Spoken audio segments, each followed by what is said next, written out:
Bonjour à tous et à toutes, j'espère que vous allez bien par la grâce de Dieu. Aujourd'hui, toute nouvelle vidéo, nous allons aborder ensemble le thème suivant. Nous allons parler de 7 symboles chrétiens à connaître. Tout d'abord, qu'est-ce qu'un symbole? Un symbole, c'est une représentation d'un objet qui veut dire quelque chose. Premier symbole chrétien à connaître, la fleur de lys. Dans Cantique chapitre 6, versets 1 à 3, la Bible nous dit: Où est allé ton bien-aimé? Toi, la plus belle des femmes, de quel côté ton bien-aimé s'est-il dirigé? Nous le recherchons avec toi. Mon bien-aimé est descendu à son jardin, au parterre d'aromates, pour prendre soin de son troupeau dans les jardins, et pour cueillir les lys. Je suis à mon bien-aimé, et mon bien-aimé est à moi. Il a conduit son troupeau parmi les lys. Donc la fleur de lys représente l'amour qu'il y a entre une jeune femme et son bien-aimé. Donc la fleur de lys représente l'amour, la patience, la douceur. Deuxième symbole, la colombe. Dans Luc chapitre 3, versets 21 à 22, la Bible nous dit: Comme tout le peuple était baptisé, Jésus aussi fut baptisé. Pendant qu'il priait, le ciel s'ouvrit, et le Saint-Esprit descendit sur lui, sous une forme corporelle, comme une colombe. Et une voix se fit entendre du ciel ces paroles: Tu es mon Fils bien-aimé, j'ai placé en toi toute mon approbation. Donc, le symbole de la colombe signifie le Saint-Esprit. Et le Saint-Esprit, c'est tout simplement l'Esprit de Dieu. C'est l'Esprit que tu peux recevoir par le baptême et ou par la prière fervente. Et le Saint-Esprit, c'est ce qui te permettra d'avoir le discernement, de connaître la volonté de Dieu, de la discerner de la volonté du monde. Troisième symbole, l'épi de blé. Dans Matthieu chapitre 13, versets 36 à 43. Alors il renvoya la foule et entra dans la maison. Ses disciples s'approchèrent de lui et lui dirent: Explique-nous la parabole de l'ivraie du champ. Il répondit: Celui qui sème la bonne semence, c'est le Fils de l'homme. Le champ, c'est le monde. La bonne semence, ce sont les fils du royaume. L'ivraie, ce sont les fils du malin. Et l'ivraie, cela signifie la mauvaise herbe. Le champ, c'est le monde, ce qui signifie que le champ, ce sont toutes les personnes, croyantes ou non, qui ont entendu parler de l'Évangile. Et l'ennemi qui l'a semé, c'est le diable. Donc l'ennemi qui a semé la mauvaise herbe pour essayer de nuire tout simplement à l'épi de blé, c'est le diable. La moisson, c'est la fin du monde. Les moissonneurs, ce sont les anges. Donc la moisson, c'est quand tu récolteras ce que tu auras semé. Ce sont les anges qui seront chargés de séparer la mauvaise herbe de l'épi de blé, de séparer tous les saints des méchants, des fils du diable, comme la Bible l'enseigne. Or, comme on arrache l'ivraie et qu'on la jette au feu, il en sera de même à la fin du monde, car le Fils de l'homme, Jésus, enverra ses anges qui arracheront de son royaume tous les scandales et ceux qui commettent le péché. Donc, le Fils de l'homme, c'est Jésus, et c'est Jésus qui enverra ses anges. Donc c'est la preuve que Jésus est Dieu, puisque c'est ses anges à lui. C'est le Fils de l'homme enverra ses anges. C'est Jésus qui est Dieu, qui enverra ses anges et qui arracheront de son royaume tous les scandales et ceux qui commettent le péché. Les anges de Jésus arracheront la mauvaise herbe et ils les jeteront dans la fournaise ardente, où il y aura des pleurs et des grincements de dents. Alors les justes resplendiront comme le soleil dans le royaume de leur Père. Que celui qui a des oreilles pour entendre, entende. Donc, l'épi de blé, cela signifie les chrétiens et les chrétiennes.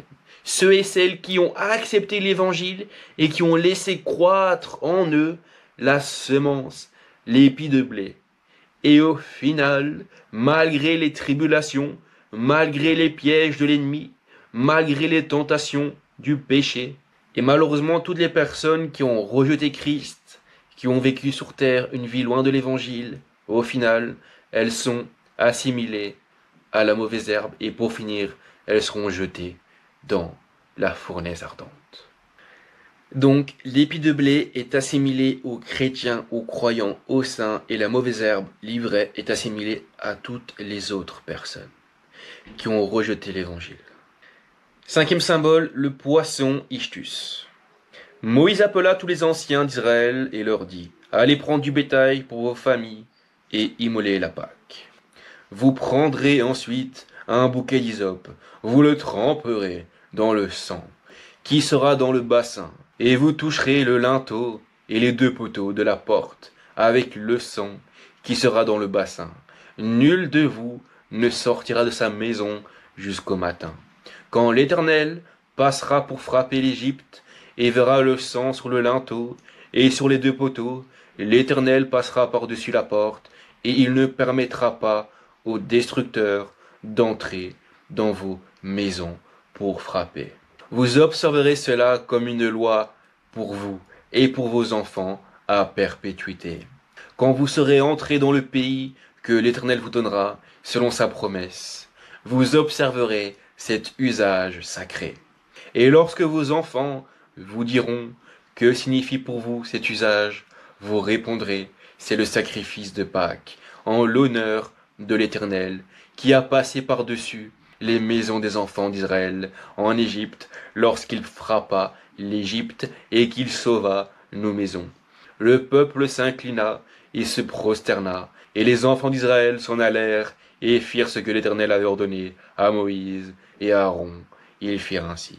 Donc, le poisson Ichthus, c'est une référence à Moïse, quand Moïse a ordonné aux Hébreux de badigeonner leurs portes du sang d'une victime expiatoire, en l'occurrence d'une bête, pour éviter que le destructeur qui a été envoyé en Égypte pour tuer tous les nouveau-nés mâles ne passe point par les portes avec l'inscription du sang. Et du coup, le poisson Ichthus, cela reprend la même symbolique. C'est le fait d'inscrire sur sa porte un poisson qui symbolise Jésus, qui symbolise la chrétienté. Et quand un autre chrétien voit ce symbole de ce poisson, il sait qu'un chrétien habite cette maison et que la paix de Dieu règne dans cette maison. Et ainsi le destructeur ne pourra pas l'atteindre. Amen. La croix de crucifixion. Dans Marc chapitre 9, verset 31, la Bible nous dit « Car il enseignait ses disciples et il leur dit « Le Fils de l'homme sera livré entre les mains des pécheurs, ils le feront mourir, et 3 jours après qu'il aura été mis à mort, il ressuscitera. » La croix de crucifixion symbolise la mort de Jésus, qu'il est mort à la croix pour te pardonner, pour te justifier de tous tes péchés, et que en acceptant son salut à la croix, en acceptant que le Fils de Dieu est mort à la croix pour te pardonner, pour te justifier de toutes tes fautes, alors tu seras exempté de jugement, parce que Dieu a utilisé Jésus comme étant une victime expiatoire pour toutes tes fautes, pour le pardon de tous tes péchés. Mais cela ne suffit pas juste d'accepter le sacrifice de Jésus, non. Il faut vivre ensuite une vie en corrélation entre les principes bibliques et ta vie. Il est très important de mettre en pratique ce que la Bible enseigne et de ne pas se contenter simplement d'accepter le sacrifice de Jésus et de vivre une vie de péché. Non, il faut vivre une vie accompagnée par l'Esprit Saint et c'est en priant que tu demandes à Dieu qu'il t'envoie l'Esprit Saint, que Jésus te donnera son Esprit et qu'avec cet Esprit Saint, tu auras le discernement. Et en ayant le discernement, en ayant l'Esprit Saint, tu vivras ensuite une vie de sainteté, une vie accrochée à la parole de Dieu, à la volonté de Dieu. Et surtout, c'est en respectant la Bible que tu permets que Dieu puisse agir, puisse intervenir directement dans ta vie. Amen. La couronne d'épines, dans Matthieu chapitre 27, verset 29.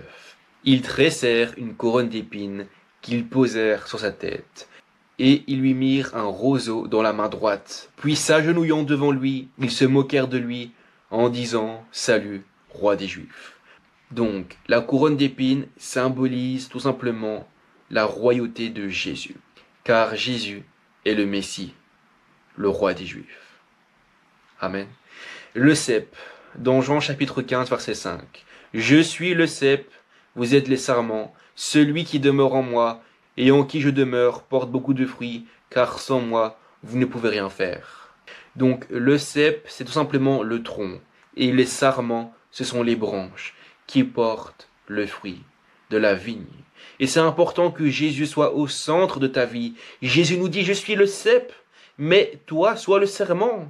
Et ainsi, si tu puises ton énergie, si tu puises tes racines dans le bon cep, alors Jésus permettra que tu portes du fruit, car c'est la volonté de Dieu que Jésus demeure en toi, et que grâce à cela, tu portes beaucoup de fruits. Car sans moi, vous ne pouvez rien faire. Et c'est Jésus qui le dit. Amen. La vidéo est maintenant terminée, j'espère que tu as aimé. Si tu connais d'autres symboles chrétiens ainsi que leur signification, n'hésite pas à me le dire en commentaire, ainsi qu'à liker, à partager et à t'abonner si tu as aimé. Sache que je poste une vidéo chaque mardi et vendredi sur le thème de la foi en Jésus-Christ, alors reste connecté. Prends soin de toi, lis ta Bible, mets-la en pratique et Amen. Gloire à Dieu.